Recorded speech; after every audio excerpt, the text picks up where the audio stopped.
ITC section 16(1). ठीक है, तो पहले देखते हैं ITC always availed by registered person.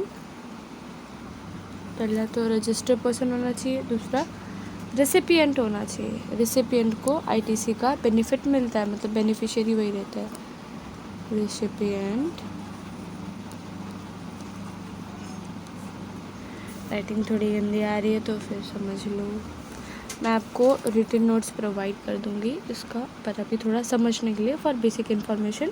उसके बाद मैं सीधा जाऊंगी क्वेश्चन नंबर 3 स्टार्ट करने। सो इसलिए मैं बस एक बेसिक सा थोड़ा सा कॉन्सेप्चुअल क्लियरिटी के लिए ये कर रही हूँ। अगर आपको फुल वीडियो देखना है तो डिस्क्रिप्शन में आपको लिंक मिल जाएगा और आप जाके यूट्यूब चैनल पे चेक कर लीजिएगा, तो आपको पूरा उसमें मिल जाएगा, जो टेक्स्ट का पूरा वीडियोस होंगे उसमें मिल जाएगा। Second, ITC to be availed on, किस किस चीज़ पर आईटीसी का बेनिफिट मिलेगा। पहला इनपुट।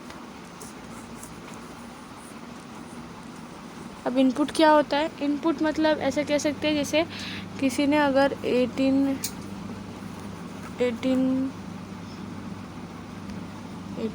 कर लो, या फिर किसी ने अगर 2 लाख का गुड्स लिया, उस पर उसको लगा 18% जीएसटी। तो जो अभी 2 लाख का गुड्स लिया तो उसको गुड्स का प्राइस और 18% जीएसटी दोनों भरना पड़ेगा। तो फिर उसके अमाउंट हो गए 2,36,000, क्योंकि जीएसटी जब भी लगाएंगे तो 36,000 जीएसटी लग जाएगा अपना। ठीक है, तो इतना उसको अमाउंट भरना पड़ेगा।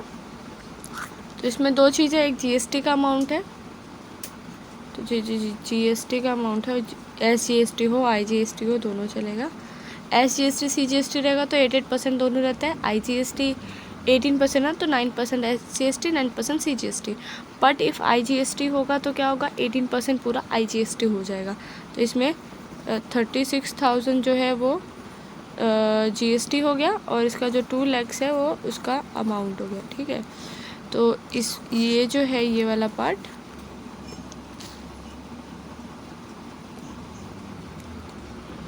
तो उसे क्या बोलेंगे,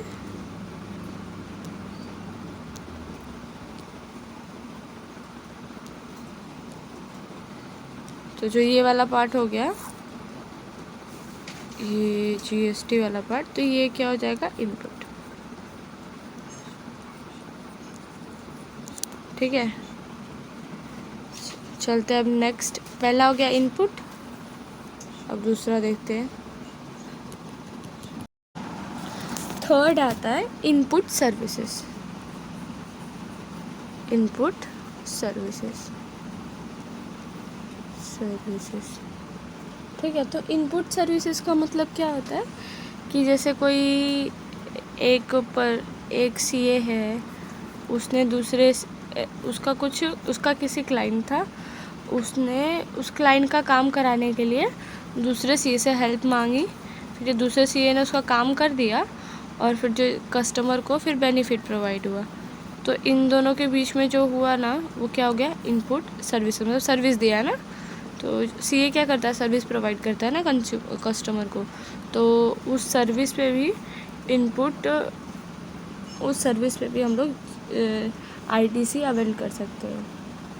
ठीक है, मतलब वो भी आईटीसी अवेल में आएगा। ठीक है, हु कैन क्लेम, कौन कौन क्लेम कर सकता है, अभी वो देखते हैं। अब मैं पूरा गायब कर रही हूँ, फिर मैं वापस से हु कैन क्लेम। अभी आएगा हु कैन क्लेम, कौन कौन क्लेम कर सकता है। तो इसमें आएगा एक रजिस्टर्ड पर्सन, मतलब जो रजिस्टर्ड पर्सन हो, हु कैन क्लेम आईटीसी। ठीक है, तो इस क्वेश्चन का आंसर क्या होगा, जो भी रजिस्टर्ड पर्सन होगा वो कर सकता है, रजिस्टर्ड पर्सन। और उसके बाद जो पहले किसी और स्कीम में रजिस्टर होगा, मतलब जैसे कि वेट में, या फिर उसके पहले कोर्स ऑफ बिजनेस, या फिर फर्दरेंस ऑफ बिजनेस, मतलब कोई जैसे पहले वेट था और सर्विसेज था, कस्टम था, तो उसमें अगर ऑलरेडी वो रजिस्टर होगा, मतलब वो पे करता होगा, तो उसको भी पे करना पड़ेगा। तो यहाँ आएगा रजिस्टर्ड पर्सन।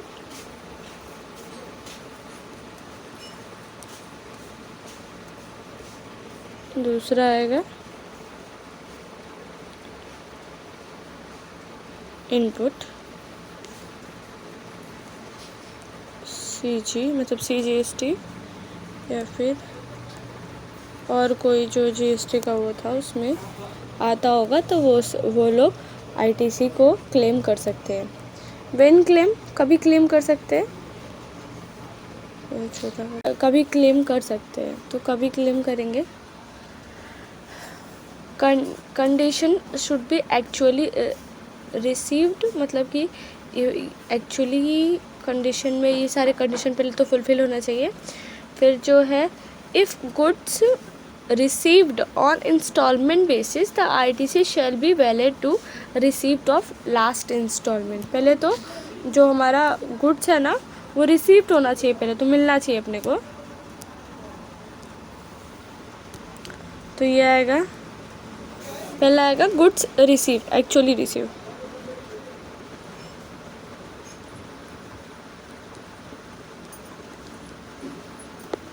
एक्चुअली रिसीव्ड हो, या फिर अगर इंस्टॉलमेंट में रिसीव हो रहा है तो कभी होगा लास्ट इंस्टॉलमेंट।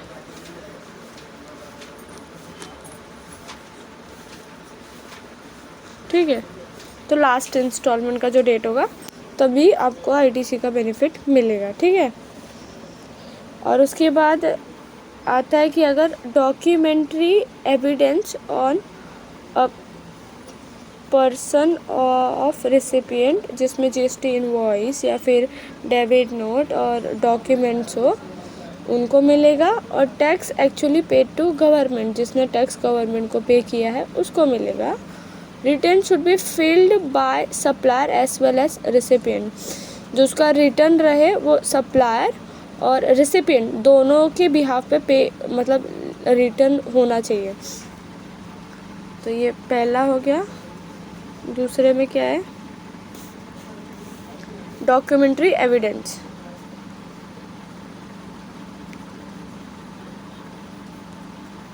ठीक, एविडेंस। तीसरा टैक्स जो है वो एक्चुअल पे होना चाहिए। थर्ड, फिर फोर्थ में return should be filled supply as well as supplier and recipient, दोनों से पे होना चाहिए। और if recipient fail to make payment supply within 18 days, मतलब विथ इन 80 डे में पेमेंट हो जाना चाहिए। अगर सप्लायर जो है 18 डेज में पेमेंट करने में मतलब पेमेंट नहीं कर पाता है, then ITC already availed by the recipient should be reversal, मतलब कि जो ITC पहले से मिला हुआ है वो रिवर्सल हो जाएगा, वापस हो जाएगा। ठीक है, ITC on capital goods, capital goods पे अगर ITC रजिस्ट्रेशन के टाइप, ITC रजिस्ट्रेशन,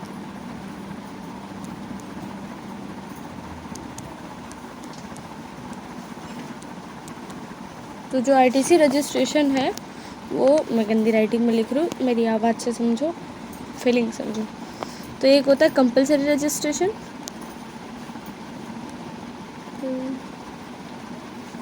तो कंपलसरी रजिस्ट्रेशन कभी होता है जब भी ना जब भी the date on which turnover is excess more than 20 lakhs, जब भी टर्न ओवर एग्जिट करता है 20 लाख, मतलब 20 लाख से ज़्यादा जब भी हो जाएगा ना, मोर देन 20 लाख, मतलब 20 लाख से भी ज़्यादा हो जाएगा तो होगा इसका, तभी इसको कंपलसरी रजिस्ट्रेशन करना पड़ेगा। और जब भी कंपलसरी रजिस्ट्रेशन करेंगे, जब भी रजिस्ट्रेशन उसने किया तो इसका पहले का जो सामान था, मतलब रजिस्ट्रेशन, ये रजिस्ट्रेशन के पहले का सामान है यहाँ पे, मतलब उसके पास प्लांट मशीनरी थे, मशीनरी, और उसके बाद फर्नीचर थे, उसके बाद मशीन इक्विपमेंट थे। तो क्या हुआ, जब भी उसने रजिस्ट्रेशन किया ना, और रॉ मटेरियल थे, तो जब भी उसने रजिस्ट्रेशन किया ना, तो आईटीसी में किसका किसका उसको क्लेम मिलेगा, ये सब उसने, मतलब समझो अभी 2022 में उसने रजिस्ट्रेशन किया और 2021 का ये सब है, ठीक है। तो प्लांट मशीनरी, फर्नीचर, ये सब में उसको आईटीसी के बेनिफिट नहीं मिलेंगे। रॉ मटेरियल जो है वो आईटीसी के बेनिफिट में अगले साल क्योंकि रॉ मटेरियल जो है वो अगले साल भी यूज़ करते हैं, इसलिए क्या होगा, रॉ मटेरियल इस साइड जाएगा और इसके ऊपर उसको जीएसटी मिलेगा। Annual of ITC claim more than 2 lakhs then need to be certify with CA, मतलब एक सर्टिफाइड सीए से कराना पड़ेगा आपको। उसके बाद when the assessee liable to pay GST and within the 30 days of registration is important.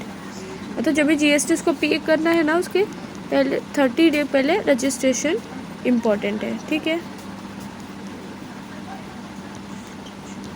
तो उसमें क्या क्या इंक्लूड होगा, तो उसमें क्या इंक्लूड होगा, रॉ मटेरियल, मतलब जो भी सामान बनाता है ना, उसका रॉ मटेरियल अगर रहा तो वो इंक्लूड होगा, ठीक है। ये ध्यान में रखो, ये ज़्यादा इंपॉर्टेंट है। और टर्नओवर कितना होना चाहिए, 20 लाख से ज़्यादा। देखते हैं अभी नेक्स्ट। सेकेंड होगा वॉलेंटरी रजिस्ट्रेशन। वॉलेंटरी रजिस्ट्रेशन मतलब जो खुद जिस इंसान को रजिस्ट्रेशन कराना है ना, तो खुद जाके उसने रजिस्ट्रेशन कराया, उसके ऊपर कोई प्रेशर नहीं था।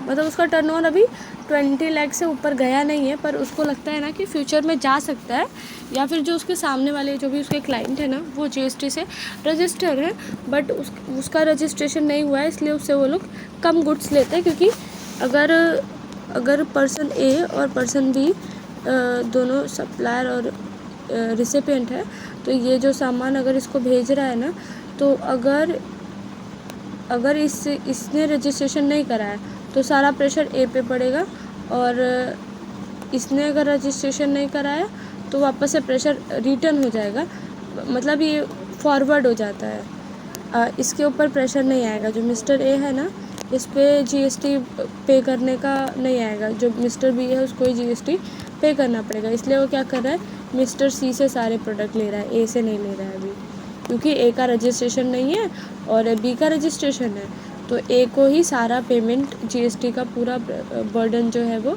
बी पे, मतलब ए पे ही आ जा रहा है। तो क्या कर रहा है वो, मिस्टर सी से गुड्स लेना चालू किया, क्योंकि मिस्टर सी भी क्या है, रजिस्टर्ड पर्सन है। तो देखते हैं, तो इसलिए वो क्या करता है, वॉलेंटरी रजिस्ट्रेशन कराता है। तो वॉलेंटरी रजिस्ट्रेशन के लिए क्या रिक्वायरमेंट रहेगी, उसमें भी सेम रहेगा कि जो कैपिटल गुड्स है, capital goods,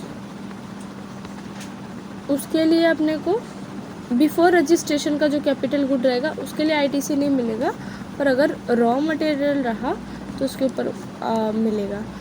after voluntary registration assessee can claim, assessee raw material के लिए क्लेम कर सकता है, बट कैपिटल गुड्स के लिए नहीं क्लेम कर सकता। When the assessors switch over the section 10 composite scheme, और उसके बाद देखते हैं कंपोजिट स्कीम से अगर स्विच किया हुआ है, तो देखो कंपोजिट स्कीम होता है उसका अलग होता है।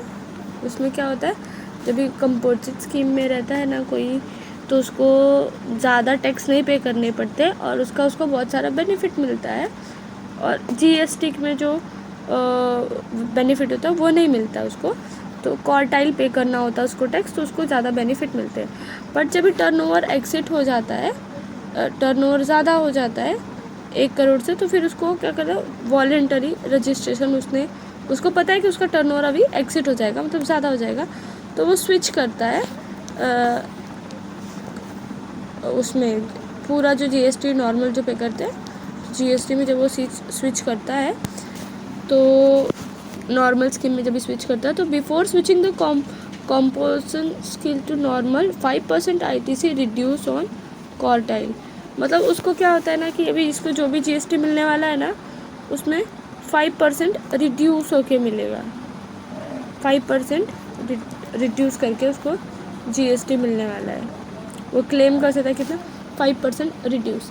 मतलब समझ लो, मतलब कैपिटल गुड्स का भी वो ले सकता है, कैपिटल गुड्स का भी उसको मिल जाएगा in case of composition scheme से। अगर नॉर्मल स्कीम में स्विच कर रहा है तब तो उसको कैपिटल गुड्स का भी IGST कैपिटल गुड्स का भी क्लेम कर सकता है, पर क्या होगा, 5% रिडम्पशन होगा। तो मतलब अगर उसका गुड समझ लो 54,000 का है,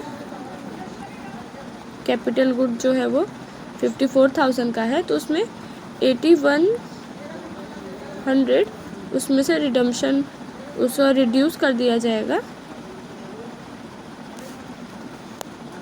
और उसको मिलेगा 4945900। ठीक है, अभी ये बेसिक तो क्लियर हो गया होगा कि अगर कंपोजिशन से कंपोजिशन स्कीम से नॉर्मल स्कीम में स्विच करें तो 5% रिड्यूस करके कैपिटल गुड पे भी मिलेगा। बट अगर कंपलसरी रजिस्ट्रेशन है और वॉलंटरी रजिस्ट्रेशन है तो उसमें दोनों में कैपिटल गुड्स नहीं इंक्लूड किया जा रहा है। ठीक है, अब देखते हैं मेन जो है, इसमें मेन पार्ट देख लेते हैं कि अभी किस क्रेडिट लेजर, डेबिट लेजर और कैश लेजर उसमें क्या क्या इंक्लूड होता है और उसका कैसे पेमेंट, कैसे एडजस्टमेंट कैसे होता है, यूटिलाइजेशन कैसे कर सकते हैं, किसका किसे यूटिलाइज। ये मिस्टर एक्स, मिस्टर वाई और ये मिस्टर जेड।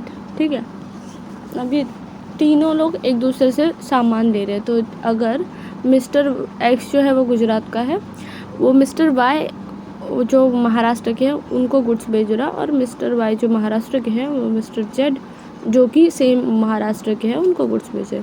तो इन दोनों के बीच में जो सप्लाई हुआ कौन सा हुआ, इंटरस्टेट। इन दोनों के बीच जो हुआ वो क्या हुआ, इंट्रास्टेट। ठीक है, तो जो मिस्टर गुजरात वाले हैं ये क्या है, सप्लायर,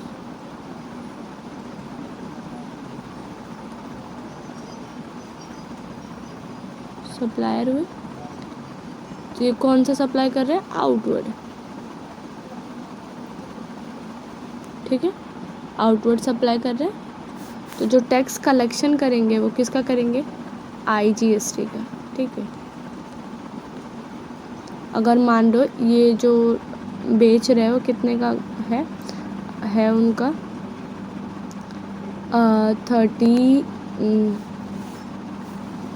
30 लाख के गुड्स जो है वो बेच रहे हैं।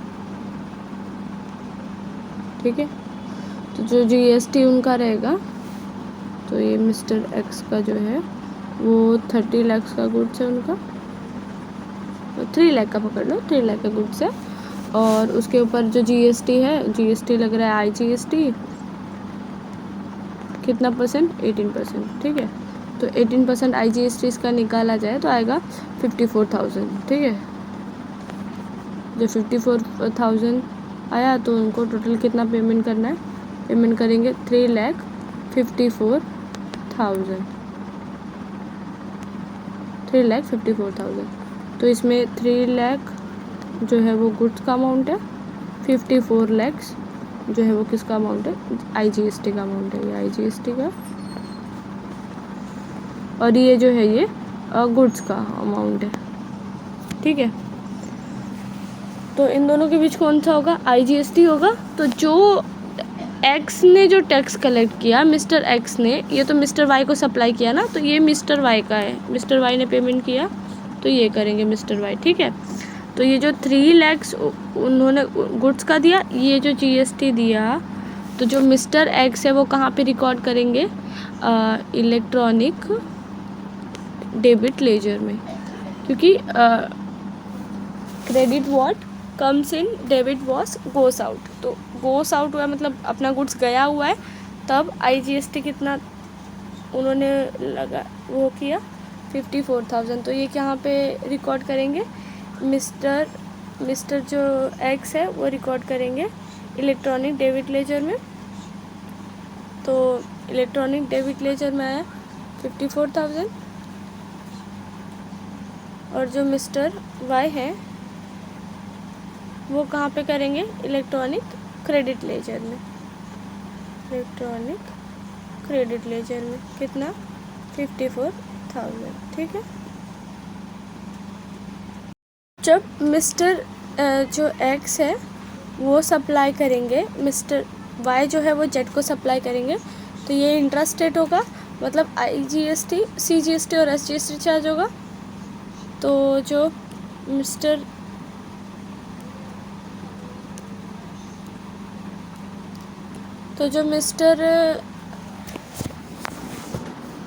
वाई हैं वो सप्लायर भी बन जाएंगे और रेसिपिएंट भी बन जाएंगे, क्योंकि उन्होंने रिसीव भी किया है ना गुड अपने से, तो रेसिपिएंट भी बन जाएंगे और सप्लायर भी बन जाएंगे।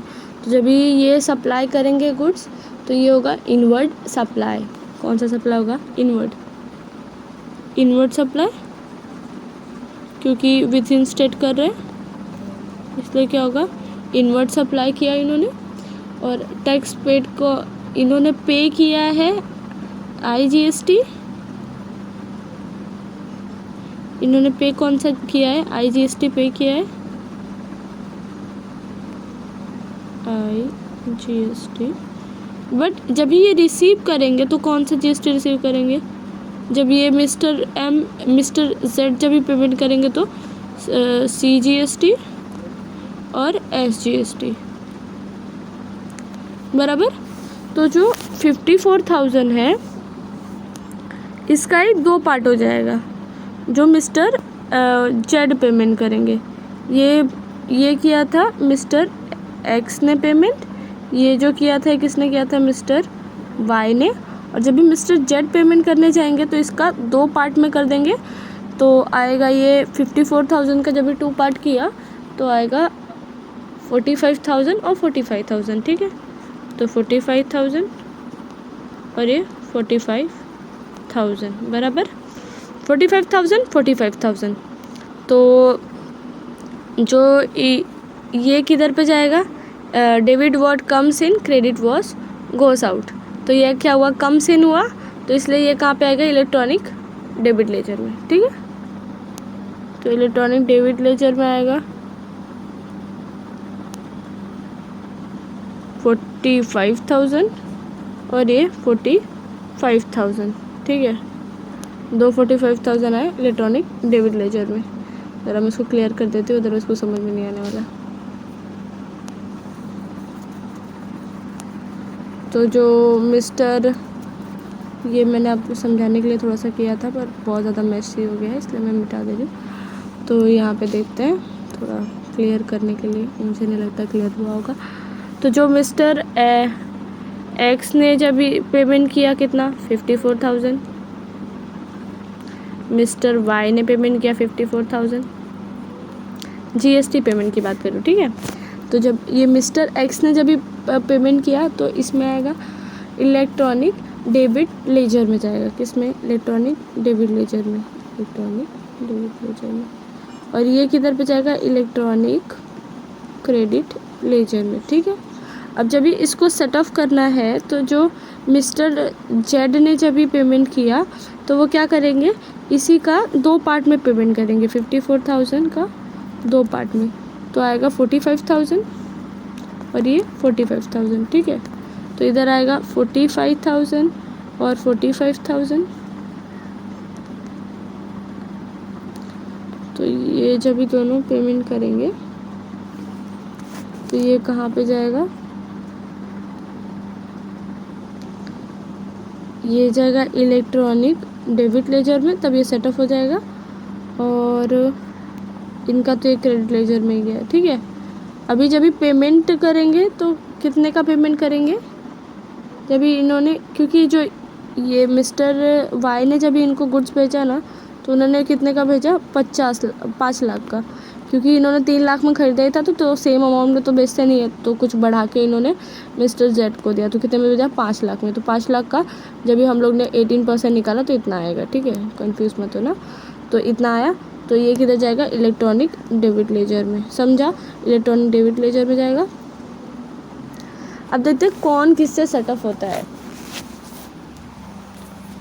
इलेक्ट्रॉनिक डेबिट लेजर से कौन सेटअप होता है? CGST, SGST, UGST सबका देखेंगे। ठीक है, जो IGST है उसमें वो दोनों को सेट ऑफ करती है। जो IGST है, समझो मदर है, वो IGST को देगी। अगर इसमें मतलब अपने पास जैसे क्रेडिट ज़्यादा है, तो जब भी सेट ऑफ करना होता है ना, लाइबिलिटी सेट ऑफ करना होता है, तो ITC का क्रेडिट है मतलब ज़्यादा है, तो क्या होगा, किसे किसे सेट ऑफ होगी, तो IGST जो है वो IGST को भी देती है, CGST को भी देती है, SGST को भी देती है। ये 8 बन गया, पता नहीं कैसे, तो SGST को भी देती है। ठीक है, फिर अगर CGST का क्रेडिट है, CGST का क्रेडिट तो वो देती है बस IGST को देगी, और खुद CGST यूज़ कर सकती है अपने डेबिट को सेट ऑफ करने के लिए। ठीक है, लाइबिलिटी को सेट ऑफ करने के लिए। SGST का क्रेडिट रहेगा तो वो भी सेम, वो दोनों तो भाई बहन है, तो भाई बहनों की दुश्मनी चलती है, वही हो रहा है। IGST और SGST को ही देगा। और जो UTGST है वो भी समझ लो एक तरह से SGST का ही काम करती है। UTGST जो है वो किसको किसको देगी, CGST को देगी और IGST को देगी सेट ऑफ करने के लिए। ठीक है, यूनियन टेरिटरी में UTGST लगता है। इतना आई होप सो आपको क्लियर हो गया होगा। इसका सारा नोट्स का PDF मैं अपने टेलीग्राम चैनल पे अभी डाल दे रही हूँ। मैंने अभी वीडियो नहीं बनाया, पर मैं अभी डाल दे रही हूँ। फ्यूचर में उसका फुल वीडियो अच्छे से आ जाएगा। ये बस रिवीजन पर्पस है, थोड़ा सा कंफ्यूजिंग होगा, बट अगर नोट्स लेके बैठ रहे हैं तो कुछ भी कंफ्यूजन नहीं आएगा। सो अभी हम क्वेश्चन करते हैं, एक क्वेश्चन सॉल्व करेंगे, तो थोड़ा बहुत यूनिवर्सिटी पेपर का क्वेश्चन सॉल्व करते हैं, देखते हैं। Mr. Keshav register in a state of Maharashtra, providing your information about his business for the month of September 2022. Detail of electronic credit ledger, इसके पास कौन कौन सा क्रेडिट पड़ा हुआ है, मतलब पहले से है वो देखो। पहले IGST में कितना है, opening balance of electronic credit ledger 1 सितंबर 2022। ये सितंबर 2022 के मंथ का ही हम लोग बिजनेस देख रहे हैं ना। तो क्या क्या ओपनिंग बैलेंस है, तो 10,000, 15,000 और 20,000। IGST का 10, CGST का 15 और SGST का 20। Input tax credit available on the inward supply during the month of 2022. Input tax, input मतलब पता है ना, जो कि GST अपने को मिला हुआ है, अपने कोई गुड सोल्ड किया है तो उसमें जो GST मिला होता है वो इनपुट होता है। ठीक है, तो कितना IGST मिला 70,000, 10,000 और ये 7,000। The following detail about the various transaction for the month September 2022. सितंबर 2020 का बाकी डिटेल दिया हुआ है। 1 सितंबर को आया था, सोल्ड हुआ था, मतलब बिका था goods to mister Manoj, GST 12% और इतना। और मनोज कहाँ के थे, मुंबई के थे। तो कौन सा GST लगेगा, ये भी महाराष्ट्र के, ये भी महाराष्ट्र के, सेम ने, तो क्या लगेगा, इंट्रा, बराबर। यहाँ पे क्या लगेगा, इंट्रा। फिर तो ये कौन सी में जाएगा, 12% इंटरेस्ट रेट लगा, तो ये जाएगा अपना इलेक्ट्रॉनिक। सोल्ड किया ना तो गोस आउट, तो debit word comes in, credit word goes out, तो एक इसमें जाएगा, क्रेडिट लेजर में जाएगा।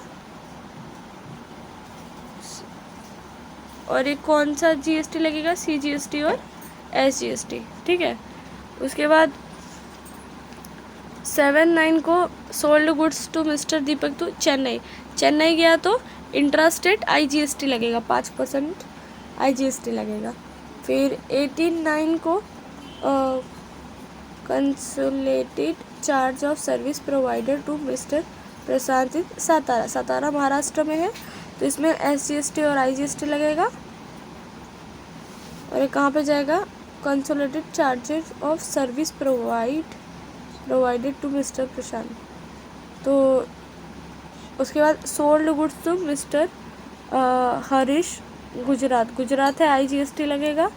और ये कहाँ पे जाएगा, IGST इंटरेस्ट रेट है, तो ये जाएगा क्रेडिट में, डेबिट साइड। इसका सोल्यूशन देख लेते हैं। इसमें कुछ ये प्रिंट नहीं क्लियर नहीं हुआ है, तो मैं सीधा सोल्यूशन पे जा रही हूँ। तो वहाँ पे एक हरियाणा का है, हरियाणा मतलब IGST, और पुणे है, पुणे मतलब CGST और SGST लगेगा। देखते हैं सोल्यूशन में, दिखा देती हूँ मैं आपको, क्लियर हो जाएगा। कुछ इतना ज़्यादा हार्ड नहीं है, बट थोड़ा सा तो हार्ड है कह सकते हैं। तो अगर नॉलेज नहीं तो हार्ड है, अदरवाइज़ इजी हो जाएगा आपके लिए, ठीक है। अगर आपको अब मेरा वीडियो पूरा देख के जा रहे थे तो आपके लिए ये तो पता ही हार्ड नहीं होगा। देखो, सोल्ड गुड मुंबई में जो हुआ था उसका 12% वैल्यू इतना है, CGST HST लगा 1 मार्क्स मिलेगा इधर पे आपको, ठीक है। 7/9 को हुआ था, किधर पे हुआ, चेन्नई में हुआ, 5%, इतने पे 5% लगा तो 5000 आया, IGST में जाएगा, क्लियर। और consolidated charge for the services provided to mister Prashant in Satara, तो इतना रुपए चार्जेस दिया था, उस पर CGST और IGST लगेगा, क्योंकि सातारा का ये इंसान, सातारा महाराष्ट्र में आता है। फिर सोल्ड गुड्स मिस्टर है इन गुजरात, 12% लगेगा, इसका 12% निकाला तो IGST लगेगा, क्योंकि गुजरात का है, महाराष्ट्र गुजरात में सप्लाई किया है, इंटर स्टेट सप्लाई हुआ। Service charges to service provider mister Ajay Haryana, Haryana में हुआ तो 5% IGST लगेगा। Sold goods to Kunal Pune, Pune है मतलब CGST HST, तो इसलिए इधर CGST HST में अमाउंट है। अगर इतना भी आप कर रहे हो तो कितना मार्क्स मिला, 6 मार्क्स आपको मिल जा रहा है आराम से। तो और ये तो कर ही लोगे ना, जब इतना कर दोगे तो टोटल करने में तो कोई दिक्कत होने वाली नहीं। ग्रॉस टैक्स पेबल, मतलब इतना जो है उसको टैक्स पेमेंट करना है, ठीक है। टैक्स पेमेंट करने के लिए क्या होता है, जो अपने पास पहले से अवेलेबल है, मतलब ये क्रेडिट में अपने को अवेलेबल है, ठीक है। और ये जो पूरा ये पेमेंट क्या, ये कौन सा साइड है अपना, डेबिट साइड है, ठीक है। अब हमको क्या करना है, दोनों को सेट ऑफ करना है, ठीक है। जब सेट ऑफ करना होगा तो क्या करेंगे, A माइनस B कर देंगे। ये जो A साइड है और ये वाला साइड जो है वो B साइड है, A माइनस B कर देंगे तो जो बचेगा वो नेट टैक्सेबल लाइबिलिटी आ जाएगा, मतलब कि इतने पे अपने को टैक्स पेमेंट करना पड़ेगा, बाकी क्या हुआ, सेट ऑफ हो गया, ठीक है। तो IGST का 36,600 आया, उसका ओपनिंग बैलेंस कितना है, 10,000 है, और ITC इनवर्ट सप्लाई कितना है, 17,000, 27,000 हुआ टोटल। जब इन दोनों को A और 36 माइनस 27 कर देंगे तो आएगा 9,600, ठीक है। और अभी CGST का कितना हुआ, 30,000, और इसका टोटल कितना हो रहा है, 25,000। तो 30 में से 25 माइनस कर दे, कितना है, 5,000, और इसका हो रहा है टोटल 30,000। 30,000 में से 27,000 माइनस कर दिया तो आया 3,000। काफ़ी इजी सम में 10 मार्क्स आपको एकदम आराम से मिल जाएंगे, ठीक है। चलते हैं नेक्स्ट सम, देखते हैं क्या है इसमें भी। तो क्वेश्चन देख लेते हैं, यहाँ पे क्वेश्चन नहीं है शायद, चलते क्वेश्चन में फटाफट। अच्छा पेपर जाएगा अगर आप थोड़ा सा मेहनत कर दोगे तो अच्छा है tax. Question number 3 B start करते हैं। Determine the place of supply in following case with reason, reason के साथ बताना है अपने को कि ये जो फॉलोइंग सप्लाई है वो कौन सा होगा, प्लेस ऑफ सप्लाई बताना है, ठीक है। तो mister Mahesh of Mumbai purchase a watch from shop in Surat, Surat के शॉप में परचेस किया है एक वॉच, तो वो कौन सा प्लेस ऑफ सप्लाई क्या होगा, सूरत गुजरात, ठीक है। Location of goods at the time of delivery to the recipient, मतलब क्या होता है, जब भी उसने गुड्स परचेस किया तो उसने तुरंत ही डिलीवरी ले लिया ना, तो परचेस किया मतलब एक शॉप से परचेस किया तो उसके पास तुरंत डिलीवरी आ गया, तो इसलिए लोकेशन क्या आएगा, गुजरात आएगा, ठीक है।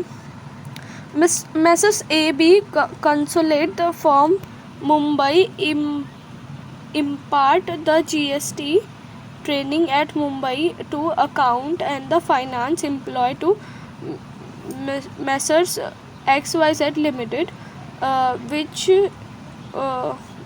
is registered at कोटा, मतलब कौन रजिस्टर है कोटा में, तो Kota location of register person, तो जो कोटा है वो क्या होगा, रजिस्टर पर्सन का लोकेशन होगा। मिस्टर सुरेश और travel agent register in Thane, जो मिस्टर सुरेश है वो कहाँ पे रजिस्टर है, थाने में। Books of tourism of famous India city for USA resident, मतलब जो USA का रेसिडेंट है उसके लिए, मतलब उसके लिए फेमस इंडिया में घुमाने के लिए उसके पास आया, तो जो रजिस्टर्ड पर्सन का जो लोकेशन रहेगा ना, वही वही अपना प्लेस ऑफ सप्लाई रहेगा, ठीक है। इसलिए Thane location of supplier of services, ठीक है। वो कहीं भी सर्विस प्रोवाइड करे, बट जहाँ पे रजिस्टर हुआ था वही उसको मानेंगे, ठीक है। उसके बाद क्या है, mister Manohar of Mumbai has property in Delhi. Property कहाँ पे? दिल्ली, प्लेस दिल्ली में, ठीक है। लोकेशन क्या है प्रॉपर्टी की? Delhi. And availed architecture service from the mister Praveen Pune. Praveen जो है वो आर्किटेक्चर है, वो कहाँ का है? पुणे का है, बट अपने को सर्विस कहाँ प्रोवाइड करा है? दिल्ली में आके प्रोवाइड करेगा ना, क्योंकि प्रॉपर्टी पे सर्विस प्रोवाइड करेगा, इसलिए location where the property is located Delhi, ठीक है। लास्ट क्या है? Mister Shomil of Chennai goes to Kolkata to availed the plastic surgery services. Plastic surgery services है, उसको मिस्टर शोमिल कहाँ का है? चेन्नई का है, बट जा किधर पर आए? कोलकाता। तो उसको सर्विस कहाँ पे मिली? कोलकाता में ना। तो location where the plastic surgery is red, मतलब जहाँ पे प्लास्टिक सर्जरी हुई वही लोकेशन आएगा। ये ज़रूरी नहीं है आप एकदम प्रॉपर, अगर आपको कभी मतलब नहीं आ रहा है प्रॉपर वर्ड फ्रेम करना, तो जैसा तुमको समझ रहा है ना वैसा भी बता दोगे तो भी चल जाएगा, ठीक है। पहले तो ट्राई करने का कि प्रॉपर हो, बट नहीं हो पा रहा तो फिर जैसा तुमको समझ में आता है ना उसके हिसाब से भी लिखोगे तो भी नंबर मिलते हैं, ठीक है। So thank you for watching. इस वीडियो में इतना ही। नेक्स्ट वीडियो में क्वेश्चन नंबर 3 का C और D पार्ट हम लोग कवर करेंगे। सो बाय बाय, स्टे ब्लेस्ड।